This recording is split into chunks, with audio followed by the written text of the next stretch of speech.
जेव्हा आपण मोठ्या मापाचे ब्लाऊज कट करतो, उंची जास्त असेल ब्लाऊजची आणि माप पण मोठं असेल म्हणजे छाती वगैरे मोठे असेल, त्यावेळेस आपल्याला शोल्डरमध्ये आणि मोंड्यामध्ये काही बदल करावे लागतात का, अशा बऱ्याच मला कमेंट आलेल्या होत्या. तर त्यामुळं म्हटलं चला एक आपण अशा मोठ्या मापाचा ब्लाऊज कट करून दाखवावा.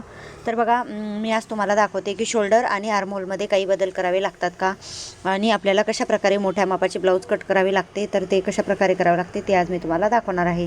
तर बघा, 38 साईज आहे आणि उंची आहे बघा, तयार उंची 16 इंच आहे आणि हा ब्लाऊज मी तुम्हाला 3 पीसमध्ये कट करून दाखवणार आहे. तर बघा, मापाच्या ब्लाऊजनुसार मी बाही पूर्ण कट करून घेतलेली आहे आणि आपल्याला पूर्ण माप टाकायचे आहे. तर ते कशाप्रकारे टाकायचे आहे ते मी आता तुम्हाला दाखवणार आहे. आता बघा, मापाच्या ब्लाऊजनुसार पूर्ण बाही कट केल्यानंतर आपण तिचा मोंढा वगैरे व्यवस्थित घेतलेला आहे, म्हणजे कॅप हाईट वगैरे व्यवस्थित घेतली आणि शिलाई मार्जिन सोडून दंडगेर वगैरे पूर्ण मोजून घेतला. आता आपण इथं काय करूयात, पाठीमागचा भाग कट करायला घेऊयात. तर बघा, आता 16 इंच उंची आहे आणि 1 इंच शिलाई मार्जिन सोडायची आहे. तर आता ही उंची आपण साधारणतः 14-15 इंच उंची घेतली तर ती झाली साधारण ब्लाऊजची, पण 16 किंवा 17 इंच उंची असेल तर ती मोठं माप झालं. तर आता आपल्याला इथं गळा जर डीप करायचा असेल तर आपल्याला शोल्डर कधीही कमी घ्यावं लागतं. तर मी काय करते, आता इथं 5.5 इंच शोल्डर घेते आणि आता इथं आपल्याला 38 इंचाची छाती आहे म्हणून 38 इंचाचा 6वा भाग घ्यायचा असतो मोंढ्यासाठी. तर मी इथं 6.5 इंच घेत आहे आणि आर्महोलला अशा प्रकारे आपल्याला शेप देऊन घ्यायचा आहे. तर त्यासाठी मी अशा प्रकारे बॉक्स बनवून घेते. आता इथं आपल्याला छातीचं माप टाकायचं आहे. तर आता इथं 38 इंच छाती आहे म्हणून मी 9.5 इंच चौथा भाग घेतलेला आहे आणि 2 इंच शिलाई मार्जिन. आता हे पूर्ण एक बॉक्स बनवून घेते. त्यानंतर आता आपल्याला छाती घेतलेली आहे, तर आपण आपल्याला कमरेचं माप घ्यायचं आहे. तर कंबर आहे बघा 36 इंच आणि 2 इंच शिलाई मार्जिन आणि हा टक्स पॉईंटसाठी 1 इंच मी वाढून घेते. तर आता हे पूर्ण आपण रेषा ओढून घेऊयात, याला आखून घेऊयात पूर्ण. आता आखल्यानंतर आपण आर्महोलला बरोबर शेप देऊयात. आता आर्महोलला आपल्याला शेप एकदम व्यवस्थित जर द्यायचा असेल तर बरोबर मार्किंग करून घ्यावी लागते.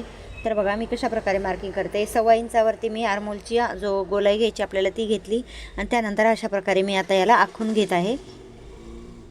याला पण शेप थोडासा जर कमी जास्त झाला तर आपला पूर्ण ब्लाऊज बिघडतो.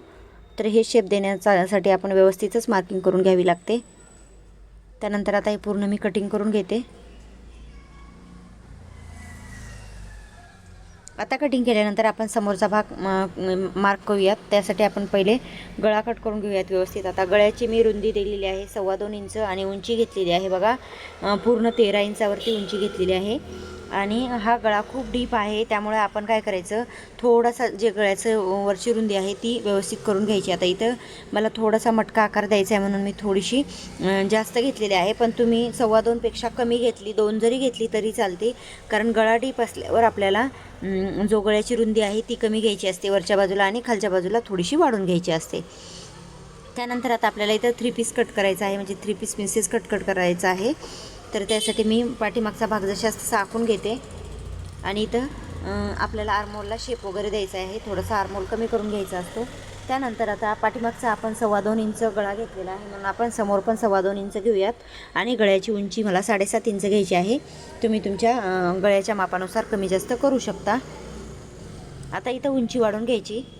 आता उंची आपण प्रत्येक ब्लाऊजला 1 इंच वाढून घेत असतो, तशी मी ही समोरची उंची 1 इंच वाढून घेतलेली आहे. आणि इथं आता आपल्याला योगपट्टी काढायची आहे 3 पीससाठी. तर मी 3 आणि 3.5 इंचावरती योगपट्टी काढलेली आहे. जिथून आपण उंची वाढवलेली होती तिथून 3.5 इंचावरती आणि 3 इंचावरती मी मार्क केलं. त्यानंतर आपल्याला इथं बस्ट पॉईंट काढायचा आहे 11 इंचावरती आणि 3.5 इंचाचा आपल्याला हे पॉईंट वाढून घ्यायचा आहे. आता इथं 3.5 इंच वाढवला आणि 1 इंच मी जो आपल्याला कमरेला वाढवायचा आहे प्रिन्सेससाठी तर तो वाढून घेतला आणि अशा प्रकारे आता मी आखून घेते. आता इथं आर्महोलला थोडीशी गोलाई द्यायची होती, ती दिली नव्हती, ती देऊन घेते आणि अशा प्रकारे आता पूर्ण भाग मी 3 पीस प्रिन्सेस कटचा आखून घेते. आता हा भाग 1 इंच वाढवला आहे म्हणून मी समोरच्या बाजूला 1 इंच वाढवून घेते आणि याला अशा प्रकारे मार्क करून घेते. आता हे पूर्ण आपला 3 पीस प्रिन्सेस कट आखून झालेला आहे आणि हा आपल्याला अशा प्रकारे कट करून घ्यायचा आहे. आणि ह्याचा शिलाईचा व्हिडिओ मी दुसऱ्या व्हिडिओमध्ये दाखवते, कारण हा व्हिडिओ खूप मोठा होतो आणि मग तुम्हाला व्यवस्थित समजत नाही. त्यासाठी मी पूर्ण शिलाईचा व्हिडिओ आपण एक स्पेशल करूया दुसरा. तर यामध्ये तुम्हाला काही समजलं असेल तर कमेंट करून मला नक्की सांगा. आणि हेवी साईजचे ब्लाऊज आपल्याला कशाप्रकारे कट करायचे असतात, कशाप्रकारे शिवायचे असतात आणि त्याची कशाप्रकारे काळजी घ्यायची असते शिवते वेळेस, हेही मी पूर्ण डिटेलमध्ये तुम्हाला सांगितलेलं आहे. आणि अजून तुम्हाला काही समजत नसेल किंवा समजलं नसेल तर मला कमेंट करून नक्की सांगा. मी तुम्हाला पुढच्या व्हिडिओमध्ये सांगण्याचा प्रयत्न करेल. तर भेटूयात नवीन व्हिडिओसोबत आणि याचा शिलाईचा व्हिडिओ आपण लवकरच घेऊन येऊयात. तर तोपर्यंत धन्यवाद. आवडला असेल तर नक्की लाईक करा. धन्यवाद.